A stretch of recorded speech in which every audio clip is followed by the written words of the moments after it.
It's the Fellowship of the Geek Show, a weekly podcast about comics, the comic book industry, and other geek pop culture. Music courtesy of Manny the Martyr. And now, on with the show!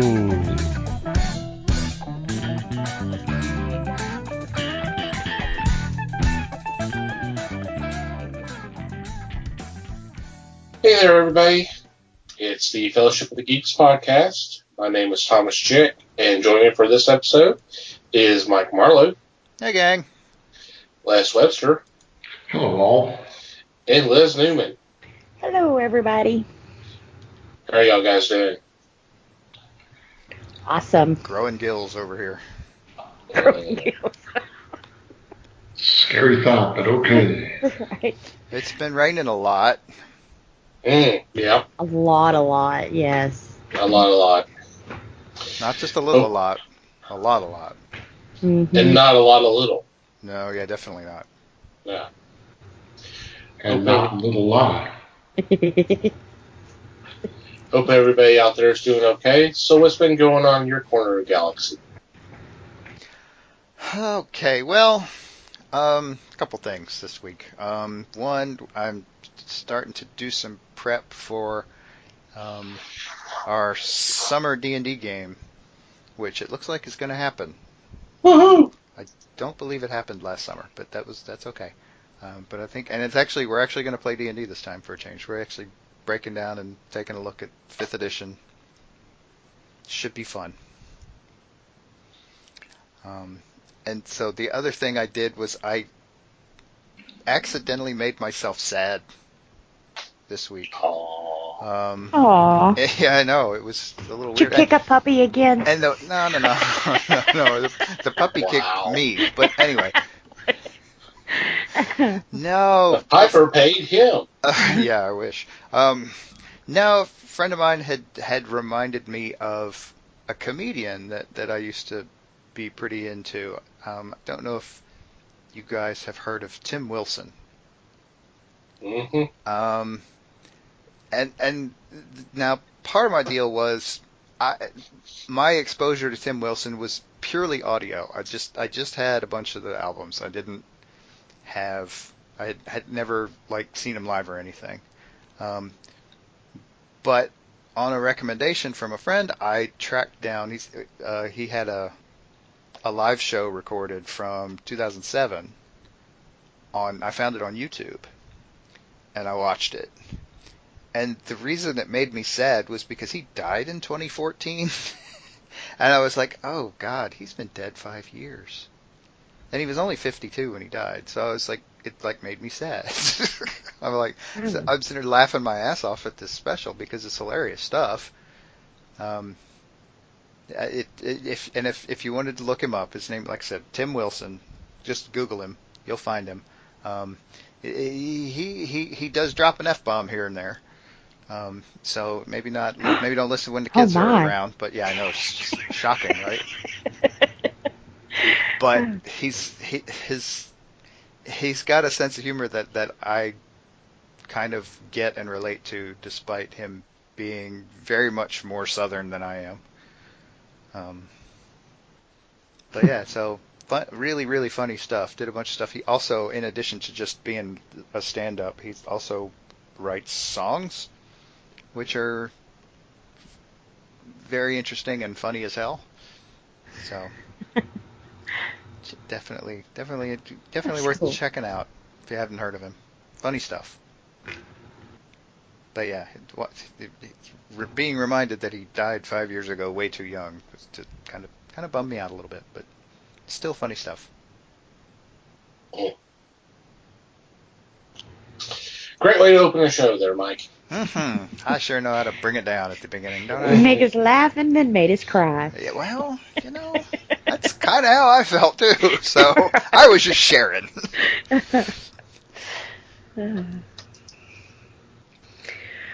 I don't have a lot this week. I don't know if I probably have, several times, but I do a lot of work with dogs, and it's been a busy week.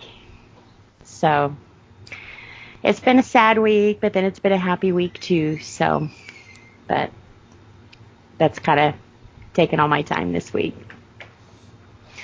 But Yeah, like I said, I don't want to bring the show down too much. Oh, why not? Oh, come on! I started. I started it off that way. Oh, why not? Yeah, but shelter work is tough stuff. So I mean, I don't know that I could do it. I guess this is kind of like a public service announcement. I have had dogs that I've bought from breeders, just because a lot of times it's when you know the parents' genetics and you know the bloodline and you know the breeder's reputable and they treat their dogs like kings and queens and that kind of thing, you know. I myself, now in my circle, they probably think I'm evil, but I myself, I don't see anything wrong with that. Like I said, we had a boxer. We kind of rescued him off of Craigslist. They were giving him away. He was the runt. So we took him in. But had I have known his parents' genetics, I could have been prepared a little bit better for his cancer. So I understand why people do that. And with a shelter dog, you don't know what you're getting. You know, sometimes the lifestyle they've come from. But anyways, we had a house in Garland that we got a lot of complaints, and we've asked people to help them, and we finally got our group together, and we just mass emailed our councilmen, the city shelter and everything else to go over there to this house. Well, we found out they're a backyard breeder. They were breeding Huskies and German Shepherds. Well, when they get there, of course, it was a big uproar because it's always a tricky thing when you're taking animals away from people, you know. And on top of that, I hate to say this, but these people aren't all there in the head. You know, they're mental, they're unstable. So it wasn't a pretty situation, but they was able to pull 5 dogs out of that home. Now, we know there was more. You know, we videotaped and, you know, we saw that there was more dogs in this home. So, you know, you are allowed to have animals. And if you're treating your dogs right, you are allowed to breed them. But if you keep them outside, which I myself, I don't. I have inside-outside dogs. But you have to make sure that they have food and water and they're taken care of, you know. Well, we found out, of course, these dogs weren't. So they told them, okay, we're going to come back Monday, which was actually a holiday. We're going to come back Monday, and we're going to, you know, do a home check and everything else. Well, they come back Monday, and the dogs are gone. You know, they surrendered 5 on Friday, but now by Monday, all these other dogs are gone. The pens in the backyard are torn down, and there's lye all over the ground. So we're thinking, oh, my God, they've killed these dogs, you know. Well, they thought they was slick. So thank God our animal service here was even slicker, because at this point they contacted the police department and went back Tuesday with a warrant. And sure enough, all them dogs were back. You know, they brought them back from wherever they hid them, and they pulled 9 more dogs out of their home. Not one of these dogs came out well fed, well cared for. They were severely emaciated. Neighbors have complained of them beating these dogs with PVC pipes. And, I mean, it was these dogs. What broke my heart, though, is dogs will love you unconditionally. You can be the meanest asshole in the whole world, and your dog will love you unconditionally. Even if you're not taking care of them, your dog will love you. So when we're taking these dogs out of the home, of course they're crying and they're scared, and it's just one of those things that it tears at your heart, because we're trying to do the best for them. But even in the worst bad conditions they were in, that's what they knew, and that's what they knew as love, and they were scared to be taken away from that. So it's kind of heartbreaking when you feel like you're destroying the only normal they've known, but the normal they know is hell, you know. So, my thing is, if you're going to go through a breeder, please background check these people. I mean, make sure that they have the proper license, that they're taking care of these animals, that you see the mom and dad, and you see the vet bills from their mom and dad. And, you know, papers don't matter. I love mutts, probably better than full breed dogs, and papers don't matter unless you're showing. But just if you're not going to adopt and you're going to shop, please, please, please vet these people. Make sure they're not coming from a backyard like all these dogs did, you know. And what sucks, the 5 dogs they surrendered on Friday, they will not prosecute them for those dogs because they did the right thing and they surrendered them. Had they have surrendered all 14 dogs at the same time, then that would have been it. You know, we would have found homes, we would have networked these dogs out and got them out of there. But since they didn't, 9 of these dogs are going to have to be held now at the shelter pending the investigation. But the abuse was so bad that the animal services here are kind of like, we don't know. I mean, we know we have laws that prevent this from happening, but we don't even know which laws they've broke at this point. You know, there's so many that they have. So they're calling in the ASPCA to take over the investigation. Well, like I said, in the meantime, 9 of these dogs are kind of in limbo, which, you know, of course, animal services will take care of them. They'll feed them. They'll make sure they have their shots. But what's sad is 9 kennels are now going to be held at our shelter indefinitely until, you know, prosecution investigation is over, which means 9 more dogs don't get that chance. We don't have room for them, you know. Shelter's overcrowded as it is, and by saving dogs, we also put dogs at risk. So it's kind of, it's some days you just want to go to bed and just forget about everything that's going on, you know. So it's been a hard week, because now those 9 dogs that were at risk, we had to find homes for and get them out of there, and, you know. So if you need a dog, please, please, please go to your local shelters. They're full. And like right now, there's 9 full-blood, you know, dogs there that are full breeds, have papers and everything else on them. So it's not just mutts that you get at a shelter. They're full-breed dogs too, you know. So adopt, don't shop, and of course spay and neuter your pet. So, like I said, I'm sorry I brought it down. Yeah. That's really been my week, you know. Yeah, I can see where that would keep you basically from enjoying anything. Yeah.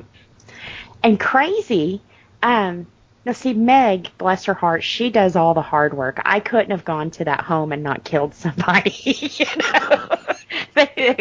I would be in jail doing my podcast right now.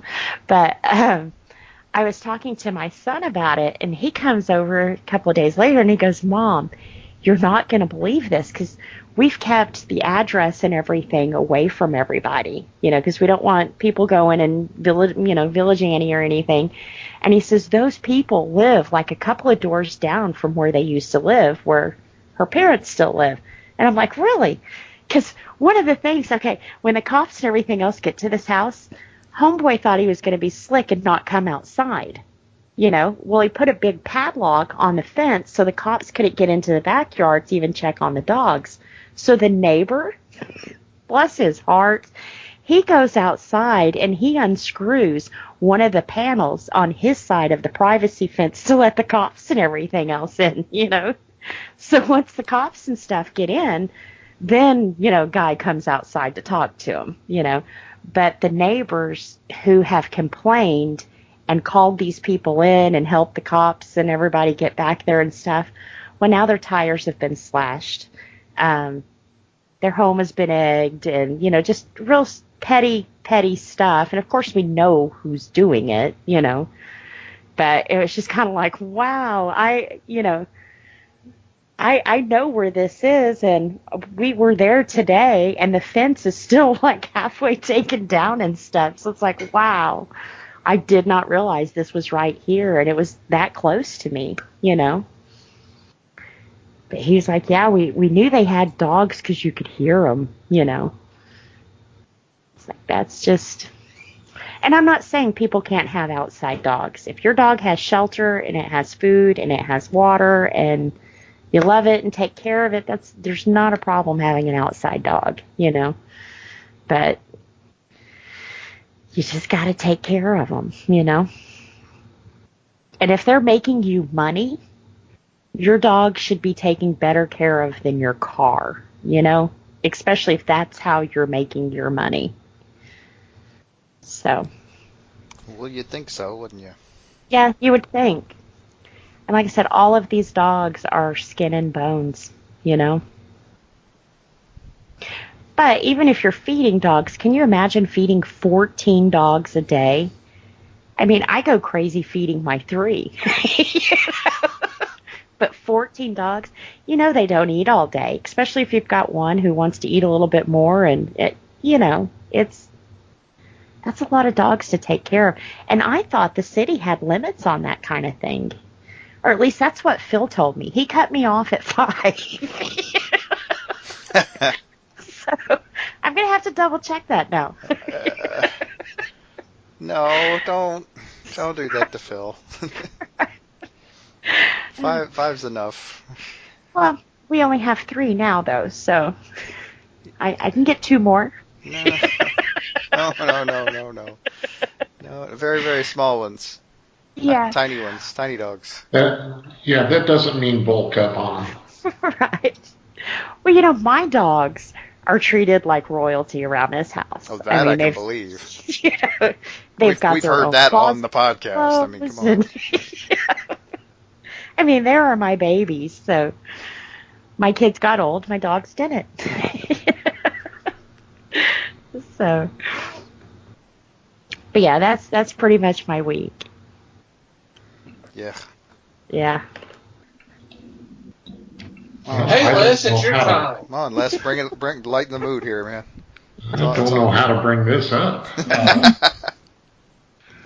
I really don't have anything to report on this past week, except a passing in the world of music that struck me as kind of sad. And that is Leon Redbone passed away this week. Oh, yeah, I heard that. And Leon Redbone was a unique individual, had one of the voices that you could recognize immediately. And the last thing I can remember him doing was singing in the soundtrack of Elf. He had the voice of the snowman in the cartoon section of that movie. That's cool. And he did the duet with Zooey Deschanel at the end of the movie, Baby It's Cold Outside. And that's the last thing I remember, but I've got several of his albums and loved every minute of them. Yep. A unique voice, for sure. For sure. So you bring us up, Thomas. Good night, everybody. See you next time. We're done. Actually, I don't have much to report other than reading a book that's it's actually going to be dealing with our next week's topic. Something kind of popped up, sprung up on us kind of last minute, and we're taking advantage of it. So, how's that for a tease? Mm-hmm. Yep. So, you'll definitely want to tune in next week. It will be a much happier than this one so far. Well, hell. Not that that's difficult or anything. Yeah. And I may have a new dog by then. Oh, Lord.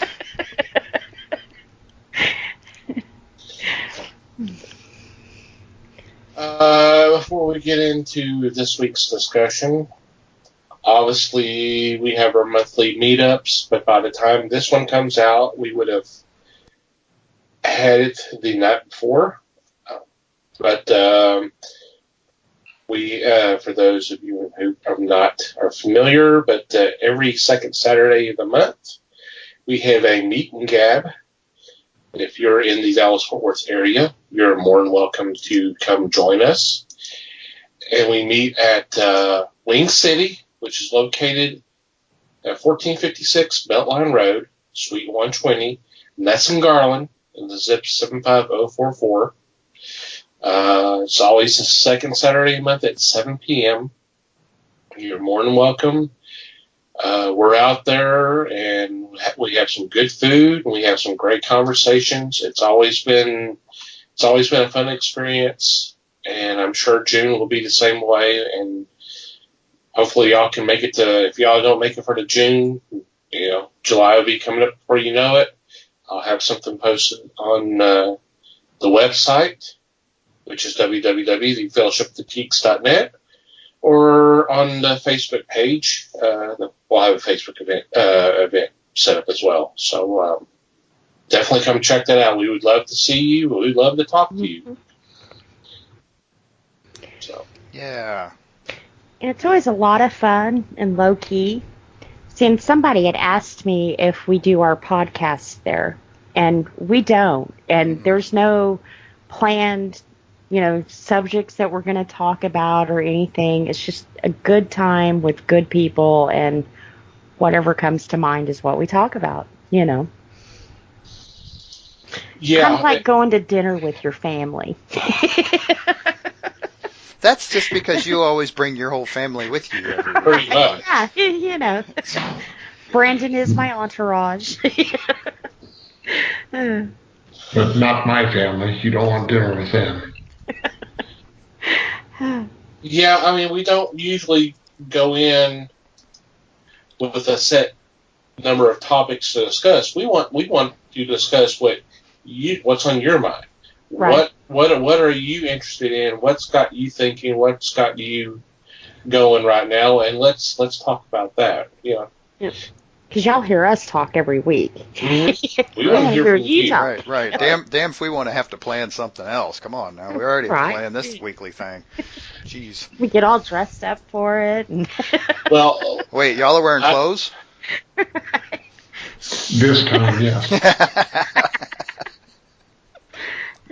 Well, Les and I learned the hard way the first time we went around and did these things, and yeah. Y'all come to us with topics that y'all want to discuss, and we'll be more than happy to discuss them with you. Mm-hmm. Right, Les? True that. Alrighty. Let's get this show on the road. 2019 marks the 40th anniversary, and I'm sure you've already seen a lot about this, and so we may be a little bit late to the party, but hey, professional will be late, and that's okay. You say that. It was released May 25th. We're not late. Yeah, I know, but I've already seen stuff. I've already seen people talk about it for several weeks already, but that's okay. Yeah. 40th anniversary of the release of Alien, the sci-fi horror classic that spawned several sequels and spin-offs and a ton of books and comics and video games and just practically the entire horror sci-fi genre. Pretty much Subgenre. I mean, there's some films way back in the day that kind of would qualify as well, including supposedly the film that was a inspiration for this film called It, the Terror from Space. And if you've ever seen that movie, it's from like 1958, I believe. You could see how similar the films are. But yeah, I mean, this is the one that really kind of got the ball rolling. So the modern era, if you will. Yeah, definitely. Such a great film, written by Dan O'Bannon, he wrote the screenplay, but he co-wrote the story. And of course, directed by Ridley Scott, and such a great cast. Great music by Jerry Goldsmith. I mean, it's just, there's nothing about this film that's not just incredible. You can see why it's still popular to this day. Even so popular that high school in, New York, New Jersey, that did this as a play using recycled materials for the sets. Y'all remember this? I mean, this was just within the last couple of months. That's awesome. Oh, so you had not heard about that? No, Mm-mm. that's awesome, though. That is. Matter of fact, it has been filmed and supposedly on YouTube right now. Really? Yeah, I have not seen it, but that's what I've been told. They did a couple of performances, and it drew so much national attention that Ridley Scott supposedly donated money, and Sigourney Weaver did a video kind of thanking them for doing that. And then the next time they did a round of performances, she actually showed up for opening night and introduced the play, much to their surprise. That is also awesome. So, yeah, it's such an incredible film. If you've not seen the movie, it is about a crew. It's a mining crew, if I'm not mistaken, that's on its way back home after completing its mission, and is waking up to investigate a distress signal on this planet. And that's where everything goes to hell. I'll just say it that way. We already called it a horror movie, so yeah. Yeah, we already called it a horror movie. So not really a spoiler there. Right. I remember, unless they remember this too, when we were guests of the Sci-Fi FX podcast several years ago, this movie got brought up. And I said this was I said it was a haunted house in space, because that's literally what it is. I mean, because you can turn the corner and there could be the creature that's ready to grab you. You just don't know. And I still think that's an accurate description of the film. It is a horror. It is a haunted house in space. So we figured we would discuss this film and its impact and our thoughts of it in honor of its 40th anniversary. So who would like to go first? Yeah, okay, I'll go first. Please. I actually think I haven't in a while, but that's okay. Yeah, this movie and I go way back. This is a movie that I remember seeing way too young, and it scared the crap out of me. And I watched it several years later, like as a grown up. I watched it again, and obviously had a much better appreciation for it. But yeah, I mean, when you're like 12 or 13 years old, this scared the piss right out of you, man. Oh yeah. Oh, I was not prepared, and that's coming from somebody who. I'm just old enough to have some really interesting drive-in theater experiences, because it's always fun, because you'd go and they would show two movies. They would show a movie like a kind of a family friendly type movie first, and then they'd have like a half-hour break in between, so that the grown-ups could shove the kids in the back of the car and yell at them and tell them to go to sleep before something a little more interesting came on. This is how I discovered that I was a bit of an insomniac as a kid, because I never went to sleep, and so I'd end up I'm not exactly sure how old I was when I saw Carrie. Not very. We'll say that. I remember seeing The Shining. I was still less than 10 years old. Um, so yeah, I had a little bit of a track record with scary movies early on, and this movie still scared the pee out of me. So it going back to it later on, one of the things that impressed me with it was the timing of this movie. It is just the timing of it is just impeccable. It is just it's not it's not an action movie. We'll put it that way. Oh, no. Not by Right. a long shot. And it's a slow burn movie all the way through. And when you do see something, it is either in really bad lighting, which is intentional. Not I'm not saying the lighting in the movie was bad. The lighting Right. on the ship was bad, and that helps build the suspense. Or it's just for a flash, it just flashes past, or it's out of focus behind somebody moving, and oh man, it's just visually, it's amazing. It is. You talk. Yeah. I mean, you talk about the lighting. That's what makes it great, because it's like, the creature's literally coming out in shadows, and that's what helps build the suspense, because you already know what's going to happen. It's just a matter of time, and you're wondering, okay, who's going to get it, and when, and how. Yeah, and yeah, it's. Yeah, I did not mention the timing. Yeah, you're exactly spot on about that as well. See, and one of the things that's fun about that is that Ridley Scott has since making this movie, gone on record and said he does not like horror movies. And didn't even at the time. And he said that his main thing on it was you don't need to show anything, or very little.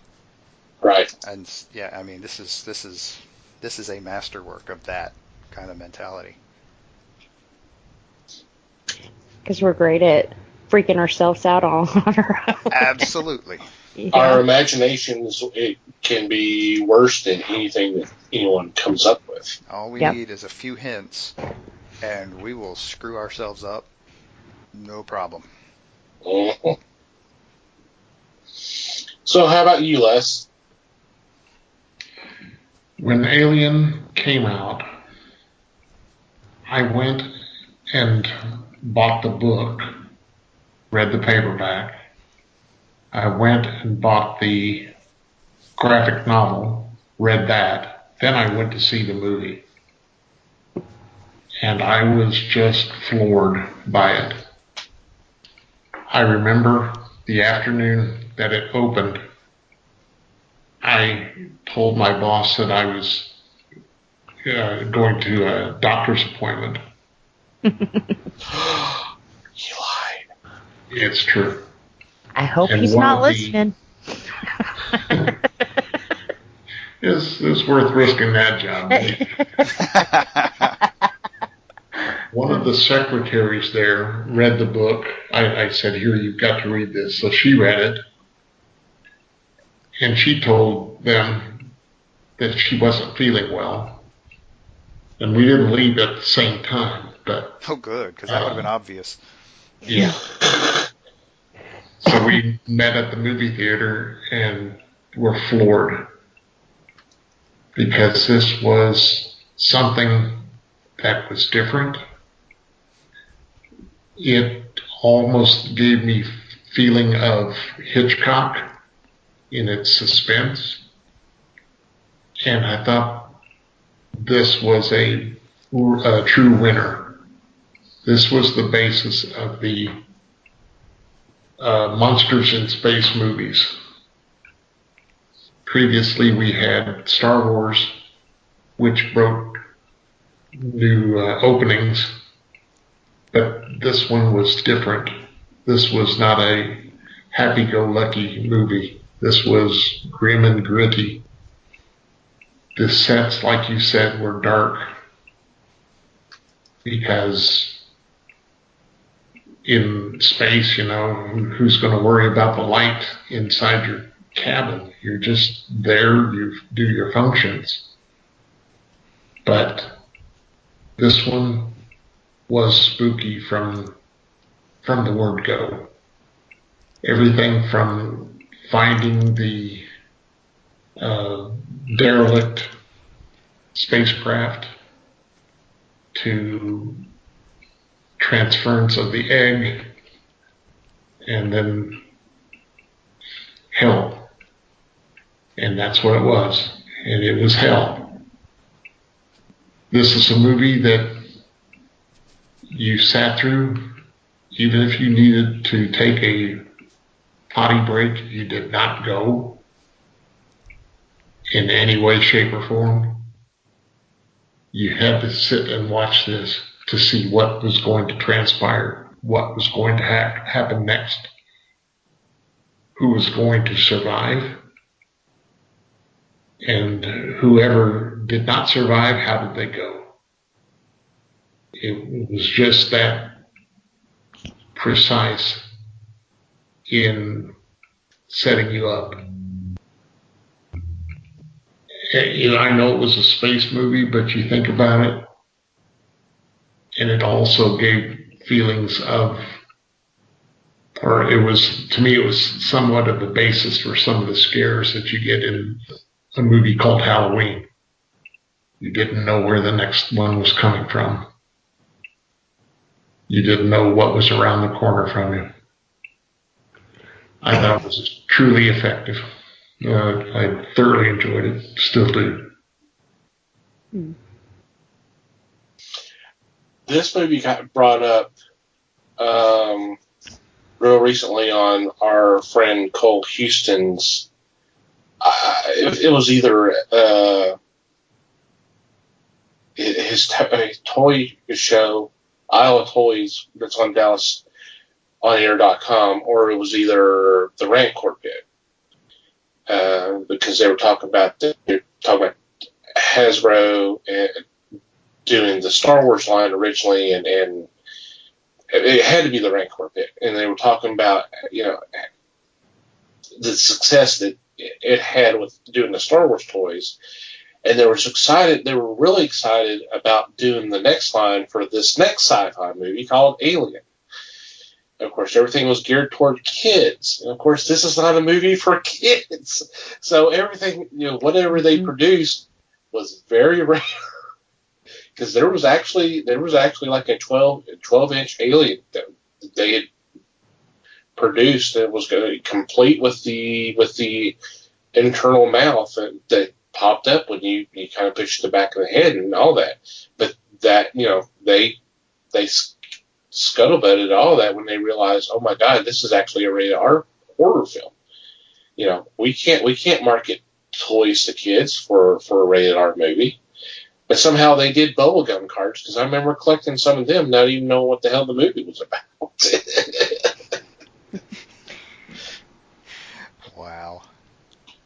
Makes you wonder how much they tell the toy companies. They just put out press stuff saying, "Hey, we got this movie coming," and they're, "Oh yeah, it's a space movie. Yeah, let's do that." Yeah, and we just had this other one that was really successful, so let's just continue on doing that. Space movies are big right now. Everybody's doing space movies because this would be 2 years after, and so they've been busting their butt for 2 years to get out. I mean, this is put out by Fox, so they're trying to get something else out on the screen. Mm-hmm. Oh yeah. This is different. Yeah, we may need to rethink this. I mentioned it earlier. The music. I mean, God, the music helped. It's so integral to the film, just like we've mentioned Star Wars several times already, and the music helped that. Even though it was such an incredible visual film, but the music also played an integral part. It's the same thing with Alien. Goldsmith's score helped increase the tension, the uneasiness, the eeriness. So well done that we shouldn't overlook that. Yeah, and this would have been a fairly early film for Jerry Goldsmith too. I believe so. I mean, it was also a fairly early film for Ridley Scott. So, I mean, they're putting a lot of trust in these relative newbies to put out something good, and boy, did they deliver. I mean, Well, and in a relatively unknown cast. I mean, a lot of them have been around. You know, they had some. some of them had some screen credits, but Right. yeah, not a ton. Right. I mean, I mean, honestly, you've got a cast of about 8 people here. True. And one of them's in the suit, so you know. But yeah, I mean, beyond like Tom Skerritt and Yaphet Kotto, I mean, John Hurt had done some stuff, and Ian Holm had done some stuff, and Harry Dean Stanton had been around forever, but right. Oh God, he's been around, yeah. But they weren't huge names at this point. Oh no. And Sigourney Weaver hadn't done much of anything. She'd been doing stage work for the most part up to this point. So yeah, they managed to bring it all together. That's for sure. Turned out to be a pretty damn awesome cast, really. Yep. I would agree with that. Liz? A word from the silent voter here. Yeah. So it's your turn. Well, I don't have the popular opinion. Oh, here we go. All right. No, this is good. This is good. I mean, you're wrong, but this is good. Right. Yeah, I'm totally wrong. But I'm just not real big into space movies. So by the time I was able to watch this one, of course, it was a few years old, you know. And I remember watching it, and it scared the bejesus out of me. But I'm more of like the Halloween, Friday the 13th, that kind of horror. Yeah, the more realistic ones. Right, to where the space thing kind of threw me off, you know. So But, you know, I did watch it again this weekend to make sure it was like, this is the one where the thing pops out of the stomach, and had to make sure I had the right movie in mind and stuff. But, yeah, I mean, Now, you're sure you weren't watching Spaceballs, right? Right, yeah. No, same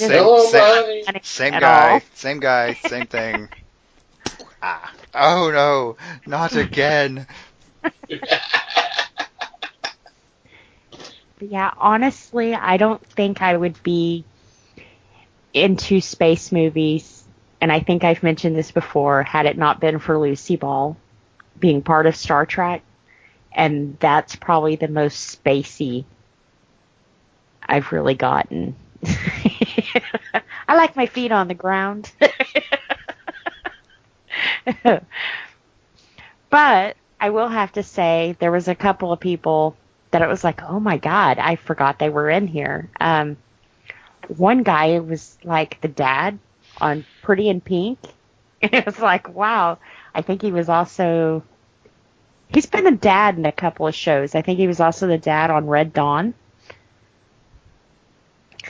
Let me pull this up so I know which guy I'm talking about. That would be great, because I don't know what the hell you're talking about either. I think you're talking about Harry Dean Stanton.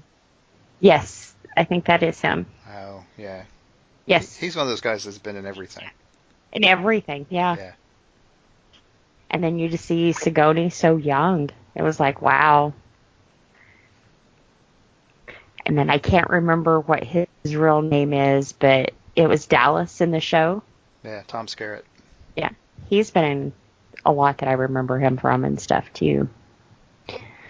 But no, I guess the whole alien thing just never really scared me like I like to be scared. So it was one that I would watch, but I wouldn't go out of my way to watch. Like I said, not popular opinion, I know. That's okay. You're allowed to have your own opinions. Mm-hmm. Just don't express them here. Oh! Wow. Too late. No. This is where you can express them. Just be prepared for us to poke fun at you a little. All right. I totally expected that. Oh, yeah. I mean, being around as long as you've been with this group, yeah, I bet you did. I knew it was coming. But no, I mean it was a good movie. And matter of fact, little interesting little piece of trivia here. The guy who did the work on the models for the spaceship and stuff is also the same guy who did the models on Star Wars. And his name was John Blaylock. And I have a lot of the tools that were used to build these things in my shed right now. That cool?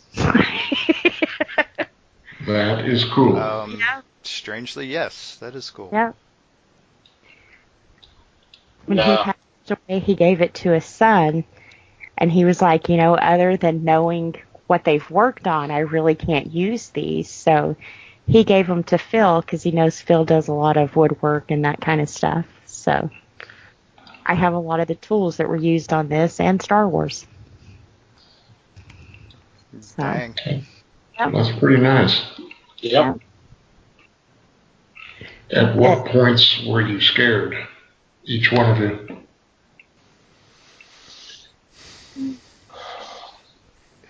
I gotta be honest. Probably the creepiest part of this movie for me, and I'm probably not alone on this, but honestly, the face hugger thing creeps me out. Yeah. I have personal space issues to begin with, and so the idea of something attached to my face, I can't do that. So yeah, that one gets me. I mean, I can understand basically having your head ripped off and having your chest blown out and all that stuff. That's all well and good, but man, stay away from my face. For me, it was the chest blowout. That was just kind of like, oh, that's grody. Was the chest blowout from the robot? No. No. No? No. Yeah. Remember, the robot was the one that had the chest blowout because he was the one knowing of the mission they had, and he explained that on the table as he's expiring. Is that was a different chest thing though, because it was John Hurt's character whose chest exploded when the creature popped out. Ash did the same thing. Kitchen table, basically. wasn't it? Yeah, they're sitting around eating dinner. Now the creature did tear Ash's body apart, basically, but that was later. That was when it was fully grown. Different chest explosion. The dinner table one, wasn't that where we got the first look at the alien? Mm-hmm. Oh yeah. Yeah. As it's crawling out of John Hurt's chest. Yum. That's a great. That's another great story. But yeah, I think it's a great twist to do it while they're sitting around eating. To have that happen, that just adds another level to it, you know. Yeah. Everything's normal, and then all of a sudden that happens. And you heard the story about this, right? About when they filmed this scene. Yeah. None. You have, Mike. Yeah. Have the rest of you? I have. I think it's what Les was referring to too. Yeah. Well, I'm talking about behind the scenes when they were shooting the scene. Mm-hmm. Yeah. The cast had never seen the alien before. So when they filmed, they filmed John Hurt having the seizures and all that, they cut and they got the cast out, and then reconfigured the set, and it had the cast come back, and then that was when the chest burst happened, and of course poor Veronica Cartwright got like a face full of blood. Yeah. And so their reactions are that you see on screen are the first times they see this creature as it's coming out of his stomach. They've never seen the creature before. So those are legit surprise reactions to seeing the figure. That's pretty cool. Mm-hmm. Get an honest surprise. Mm-hmm. And actually, to be coming out of a guy's chest, it was kind of cute. If he wasn't all bloody and gory, he would have been a cute little alien, you know. I think she's still thinking of Spaceballs. I think she's watching Spaceballs and trying to tell us she's watching Alien. Yeah. No, it Okay. was- He's watching 10 million miles to Earth. The creature did not wear a top hat and carry a cane, okay? No, that just would have been overboard. He was cute, though. Little slick little head, big eyes, teeth that could just shred your face. You know, he's cute.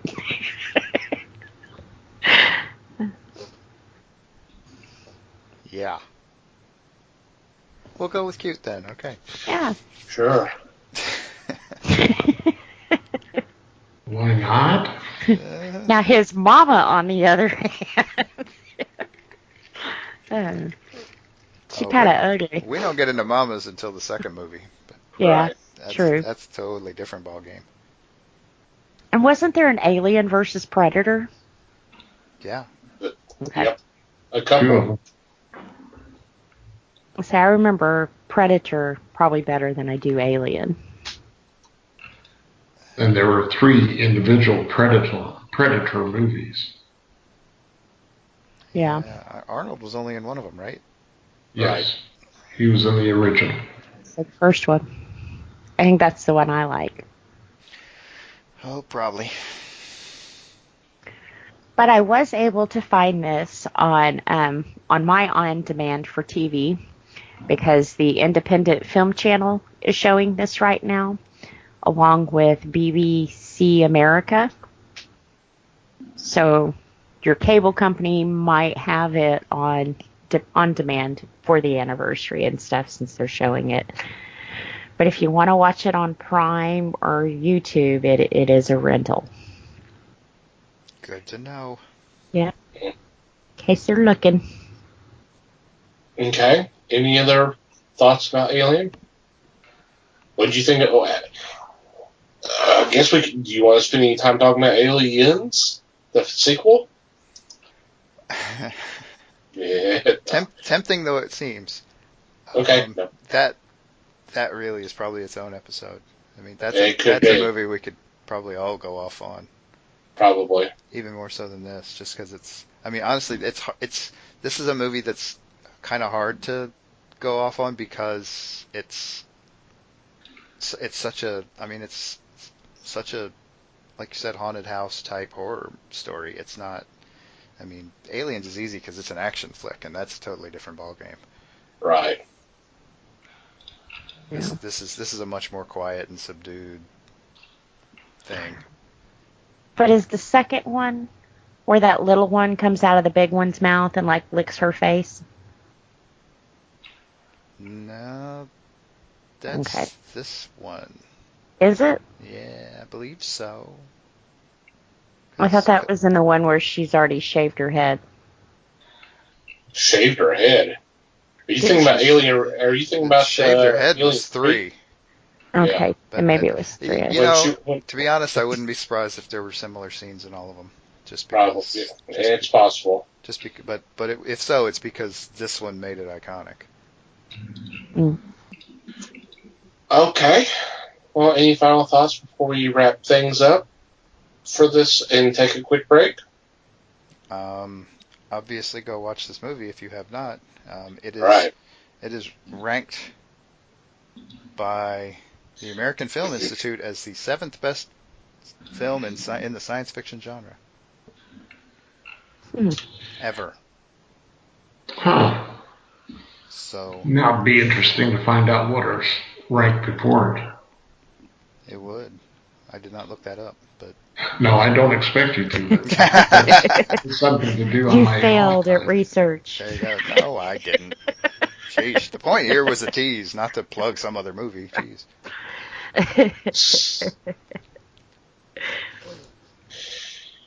Well, it did win an Oscar for Best Visual Effects. Won a Golden Globe for Best Original Score, or it was nominated. Sorry. Won Best Dramatic Presentation for the Hugo Awards. Won Best. Some Saturn Awards too. Yeah, for Saturn Awards. It won Best Science Fiction Film, Best Director, and Best Supporting Actress for Veronica Cartwright. Be interesting to see who won for Best Actress, because Sigourney was nominated in the Saturn Awards, but she did not win. I thought she did a really good job on this one. Oh, I think they all did, really. Mm-hmm. Yeah.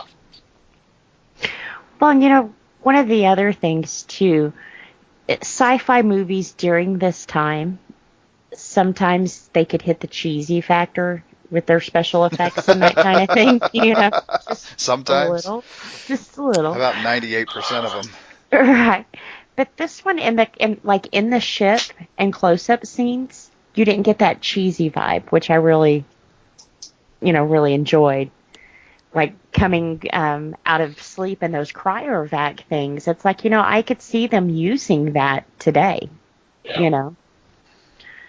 Now, when they're showing the ship off in a distance and the little in front of the moons, that was kind of but it was 79, Well, if you want to talk about some of the visuals, the sequence where they were in the derelict ship and you see the fossilized remains of I don't know if it's a captain, but it's a crew member of the ship. Mm-hmm. So you have the 3 crew members kind of walking around, and they're checking this out. They're checking out this particular room. Those were kids. Those were not the actual actors. Those were kids, so they can make everything a little bit smaller. Huh. So I think they were crew members' kids. There may have been even one of Ridley Scott's kids. I remember him making there being some kind of mention about that in a commentary, that those were actually or behind the scenes special or something like that. But yeah, that's how they did that. That's instead of cool. instead of building this gigantic room and then having the actors walk around, they miniaturized it a little bit. So they did. So it was done a little bit cheaper, but it still worked. Well, and you're not having to scale up for perspective too. Right. You can build something normal, which is easier. Yeah. And all you got to scale is the spacesuits. Yeah. So, which is kind of awesome. Fossilized dude was amazing. He did look good. I'm looking at screenshots of that now, and you would expect to see that today. Mm-hmm. That's what you get with good practical effects. Mm-hmm. So, definitely check this movie out. Yep.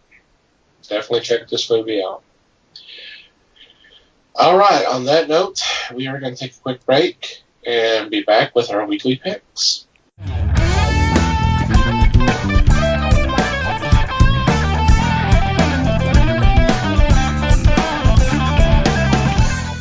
And we're back. It is time for our weekly picks, and leading off is Liz. All right, for my first pick, I'm going for one from Oni Press.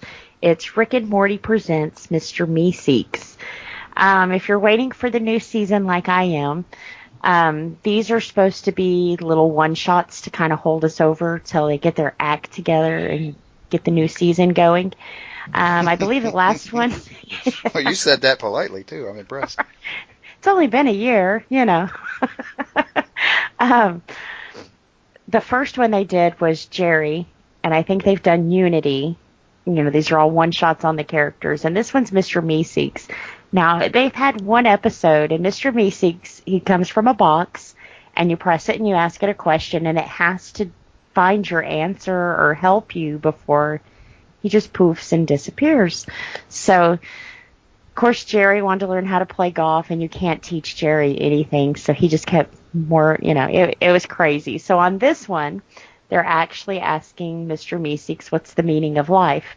And of course, he can't disappear or, do his purpose until he finds the meaning of life. So if you're a fan, this one should be really funny and really good.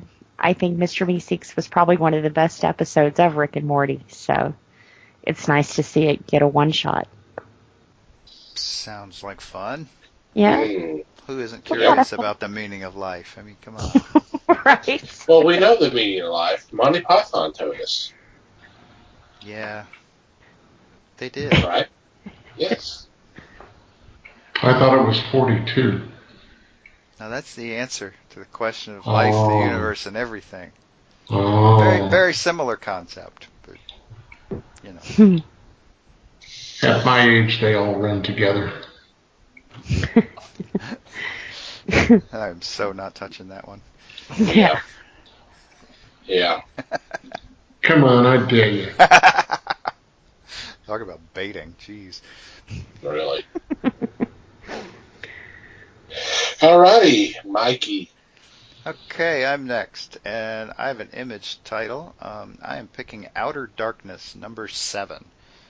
If you have not picked up this series, you probably should, because it's pretty good. But yeah, we are. I'm not sure this is. I think this may be the beginning of a new arc. It's very close to it. But we are promised to learn some stuff about Captain Rig in this issue, and this is not too big a spoiler because it's on the freaking cover. The ship is going to encounter a haunted house floating in deep space. Talk about timing. Mm-hmm.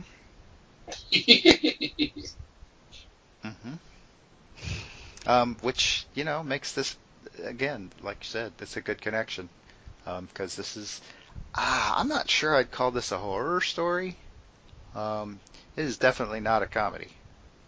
It is. There's a good bit of dramatic stuff going on here, and it's like I said, it's a very interestingly layered story, written by John Layman, and beautifully drawn by Afu Chan. So, check it out. Cool. Yeah. Those have been good stories. Mm-hmm. Alrighty, I am next, and for my first pick, I'm going with the Action Lab title.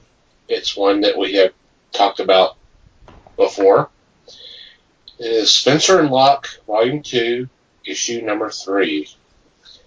And, oh my god, the way the second issue ended, we were talking about pre-show.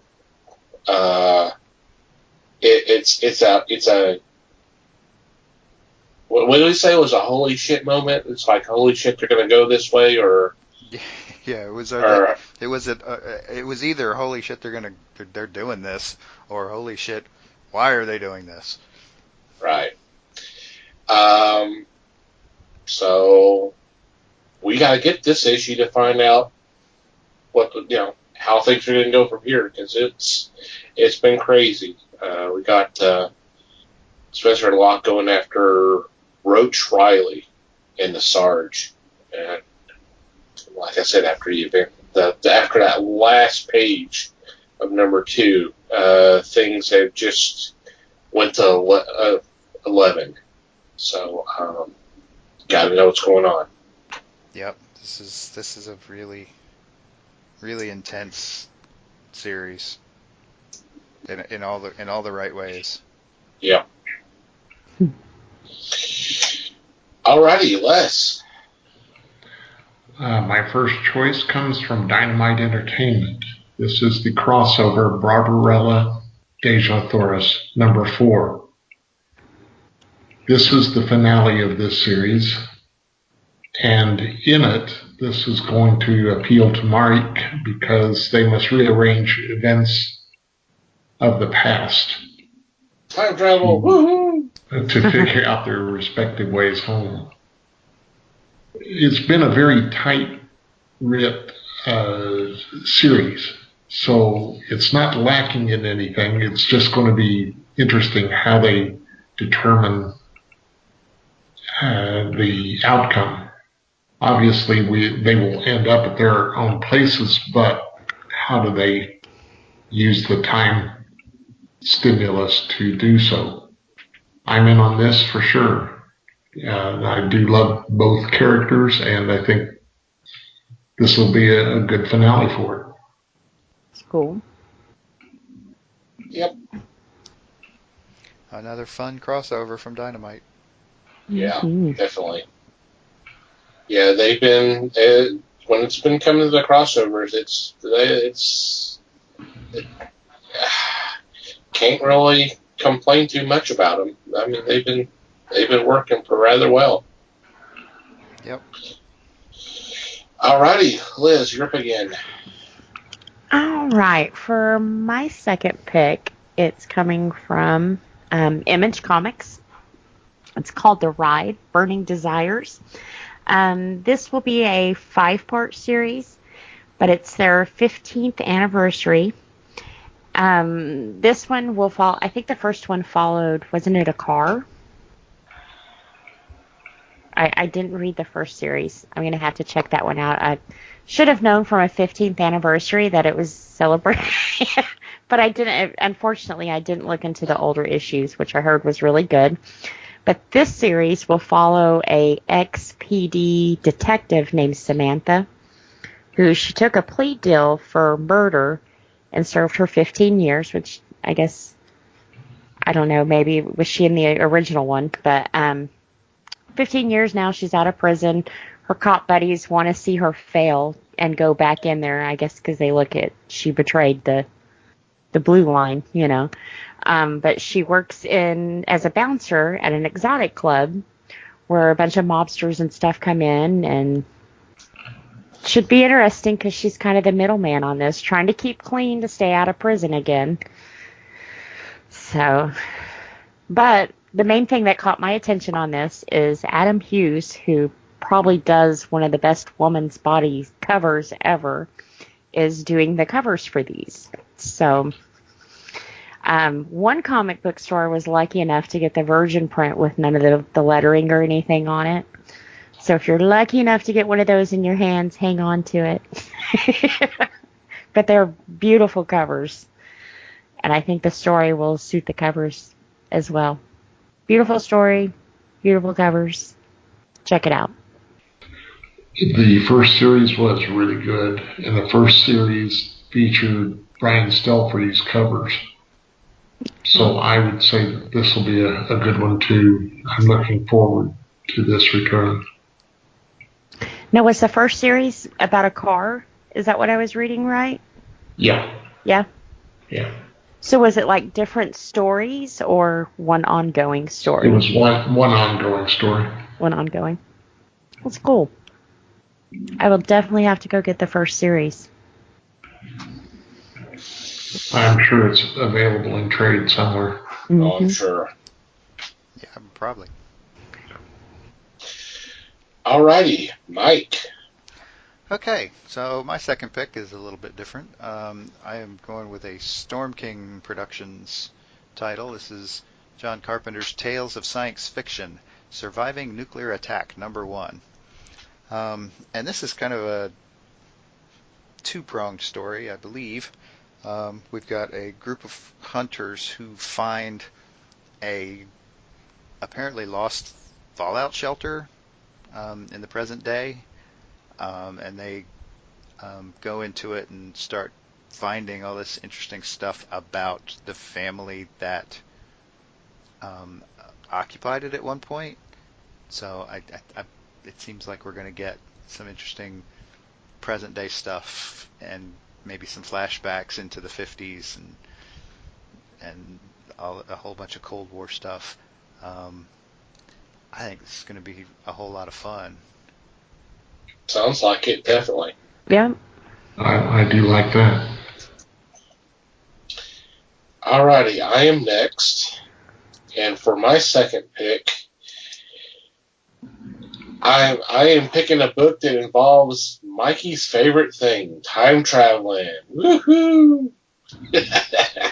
I am quickly getting a reputation around here. Mm. I don't know if it's deserved or not, which means it probably is. This is from Archie Comics, and it's called Jughead Time Police. This is written by Sina Grace, with art by Derek Charm. And the synopsis is pretty much Jughead has entered annual bake-off and apparently screws up the recipe that he was putting together so badly that he's banned from future bake-offs. So to correct this error, he decides to go back in time. And of course, we know what happens when you start going back in time. You start screwing things up. So This is a Jughead story, after all. this is a Jughead. So I'm sure it's just going to be wacky in that classic Archie fashion. So be a cute read. Mm-hmm. Yep. Alrighty, Les. For my second choice is Carson of Venus, Warlord of Mars #1. This is written by David Avalon, and it is put out by American Mythology. This is another crossover, but this is by the same printer as the 4 series that had Carson of Mars, Carson of Venus, Warlord of Mars, Moon Maid, and Pellucidar. help me out. Thank you. This to me is going to be interesting because of the 2 characters. These 2 have been brought before in other books, and to think that everybody knows of John Carter, but not as many people know of Carson of Venus, although Carson had stories prior to John Carter. So I'm interested in seeing how they handle this one again. They had them do a face-to-face before. We'll see if the idea that they know each other this time around carries over for this series. I'm excited because these are 2 of Burroughs' characters, and I thoroughly love Burroughs' work. So I'm in. Yep, sounds pretty cool. Yep. It's cool. It does sound cool. It's cool to see some of his lesser-known characters kind of getting out there now again. It is nice to see Moon Maid and Pellucidar, things like that.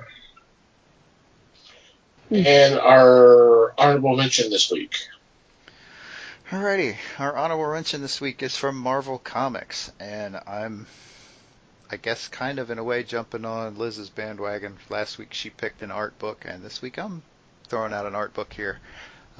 This is the Marvel monograph Art of Humberto Ramos, Spider-Man. And this is obviously celebrating the art of Ramos, mainly focused on Spider-Man, obviously. I've always really liked his art too. It's nice and simple, and it just works really well. And I think Spider-Man is a great character to kind of blend in with that, with his style. For me, it just has always worked really well. And so I kind of would like to see some more of this stuff. Some very pretty stuff here. Yep. That's I nice. like work. Yeah, I like his work as well. Yeah. Alrighty.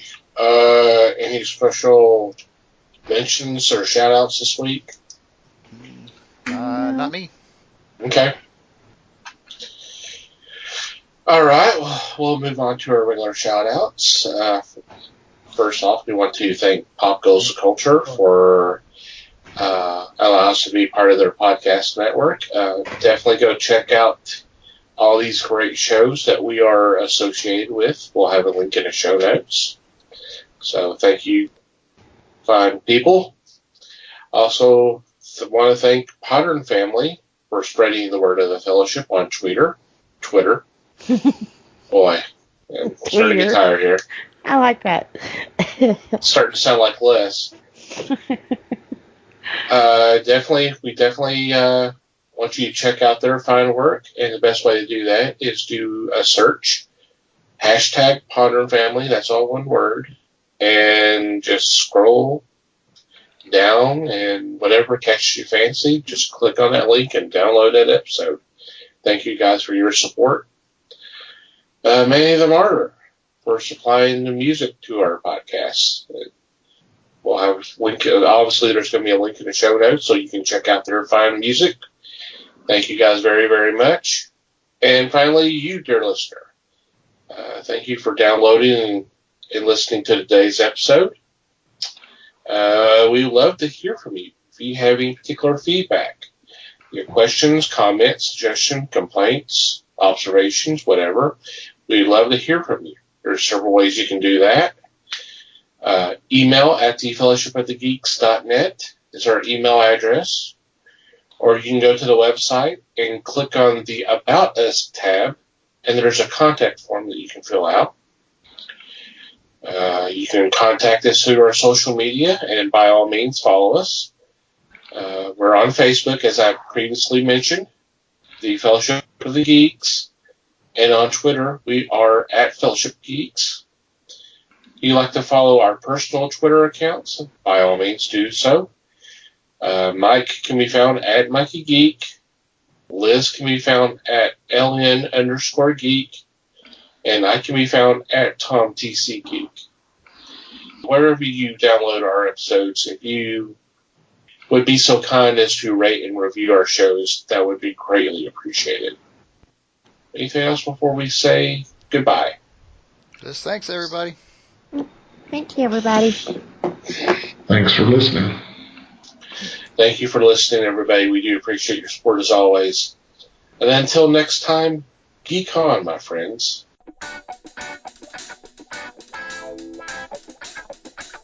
We thank you for listening to the show. Comments, suggestions, and questions can be sent to email at thefellowshipofthegeeks.net. You can follow us on Facebook at The Fellowship of the Geeks and on Twitter at Fellowship Geeks. Until next time,